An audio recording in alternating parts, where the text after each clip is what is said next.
Hello guys, hello fire sign Leo, Aries, Sagittarius. Welcome dito sa aking channel. Kapalaran 888. Welcome guys. Alamin natin fire sign Leo, Aries, Sagittarius kung ano ang mensahe na pwedeng makaresonate ka.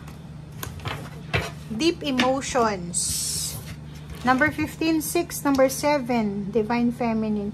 So, yung fire sign, sobrang strong ng Divine Feminine mo sa araw na ito. Yung water sign, yung masculine. So, magkabaliktad kayo.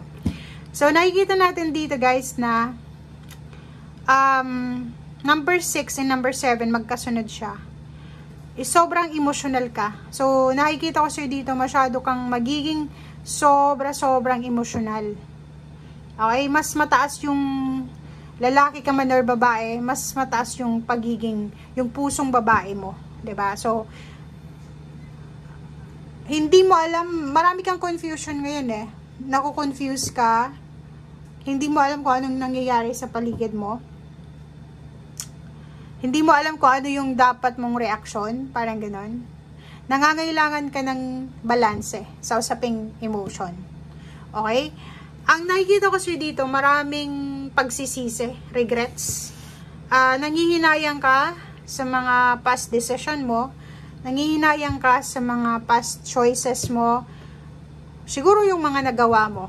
Okay? Lalo na sa relationship, family life, or sa kung saan man na may related na emotional.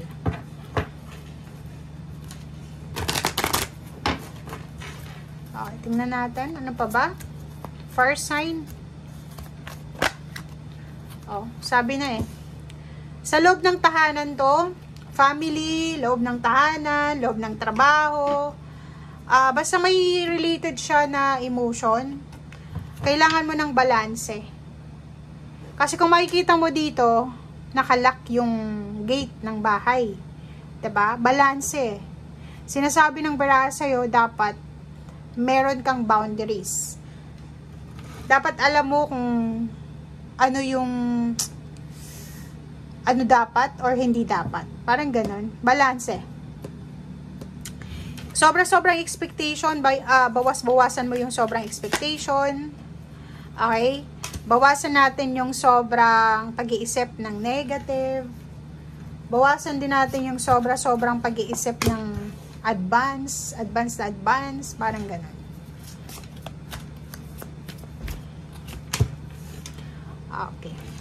So, ang 3 cards na yan, sobrang ganda niyan. Kasi, kung makikita mo dito, ang taas ang pride mo eh.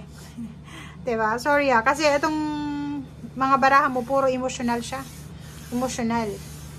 Kahit sabihin mo ditong may pera dito, sinasabi ng barahan na sobra kang emotional sa araw na ito.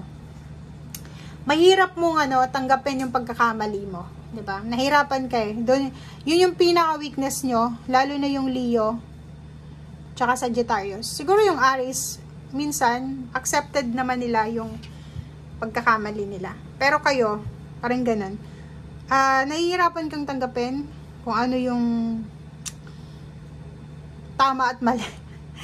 Nahihirapan kayong ibaba yung pride nyo, yung ego. Pero sa araw na ito, siguro na-realize nyo na useless na panghawakan yung ego na yan. Alagaan yung pain and heartaches or kung ano pa man. It's time to move on. It's time to forget. It's time to start new. Diba? Parang ganun yung sinasabi ng baraha dito. So, masakit man sa kalooban mo, mahirap man tanggapin, pero sa araw na ito, nakapag-desisyon ka na kailangan ko nang mag-move on, kailangan ko nang let go yung mga bagay, sitwasyon na hindi na para sa akin. And 3 of Pentacles, nakikita ko dito yung collaboration. Pera. Posibleng papasok ka sa isang business collaboration, partnership, or kano pa man. Pwedeng may nag-o-offer sa'yo ng tulong, or posibleng ikaw to na naghahanap ka ng trabaho, or naghahanap ka ng kakampi, or naghahanap ka ng partner. Parang ganun. So, comment down below guys if you are resonated dyan.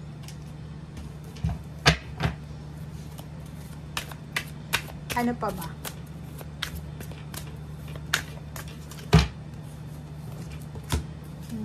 kunin natin yan lahat. Okay, Magician, the Tower, Ace of Pentacles. Okay, itong 3 cards naman na to, kung makikita mo, sinasabi ng barahan na marami kang napagdaanan na tower moments sa pera. Pera, relationship, or sa lahat ng area sa buhay mo. Maraming bumagsak sa buhay mo eh. Diba? Bumagsak yung foundation mo. Bumagsak yung relationship, yung pera, pinagkakakitaan, or kano pa man. Pero, especially sa pinagkakakitaan. May nakikita tayo ngayon na nagsisimula pa lang kayong makarecover. Or yung iba hindi pa nakaka-recover. And sa araw na ito, isang magic ang posibleng pumasok sa buhay mo. Magical opportunity para sa'yo.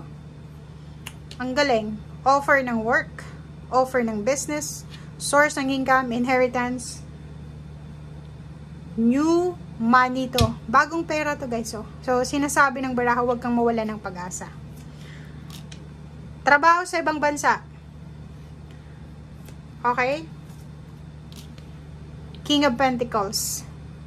Kailangan mong mag-relocate or kailangan mong umalis dyan sa stagnant na lugar na yan kung gusto mong magkaroon ng financial stability and peace. So, ibig sabihin sa'yo, sinasabi ng barahan na kung ano man itong papasukin mo, it's either new business or new sources ng income or kano pa man, dapat sobrang papasensya ka dyan. Dapat hindi ka yung dating mainitin yung ulo, hindi ka nagpapadalos-dalos ng decision making. Dapat may kailangan kang i-sacrifice na ego, may kailangan kang i-sacrifice na pride. Kasi pag ma-pride ka daw dyan sa trabahong yan, or sa new source ng income na yan, pwedeng mawala lang yan sa'yo ng mabilisan. Diba? So, yun ang sinasabi ng baraha. Okay. Take charge of the situation. So, kung ano man daw itong mga pagsubok na pinagdadaanan mo, take charge of the situation. Panindigan mo. Panindigan mo daw kung ano itong dapat panindigan sa buhay mo.